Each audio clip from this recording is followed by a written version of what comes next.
Mashinaning saloni alkantara bilan qoplangan bo'lsa, u avtomatik qimmat mashina degan xayol keladi, shundaymi? Ko'pchilik buni qandaydir noyob, qimmatbaho hayvonning terisi ham deb o'ylaydi. Lekin bitta qiziq sirni ochaman. Alkantara tabiatda umuman mavjud bo'lmagan narsa. Bu 100% sintetik sun'iy mato, sodda qilib aytganda poliester va kimyoviy toli. Uni 1970-yillarda yaponiyalik olim Miyoshi Okamoto o'ylab topgan. Unda nega bunchalik qimmat degan savol tug'iladi. Hamma gap dahshatli marketingda. Yaponlar italiyaliklar bilan til biriktirib, bu matoga jarangdor alkantara degan nom berishgan.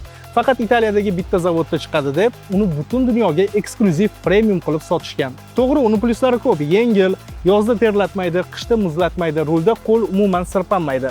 Sportkarlarga o'rnatilishining asosiy sababi ham mana shu. Lekin ochiq qilib aytganda, odamlar noyob premium charm deb minglab dollar ortiqcha to'layotgan material shunchaki yaponlar o'ylab topgan va italiyaliklar qoyil maqom qilib pullayotgan sintetik matodir.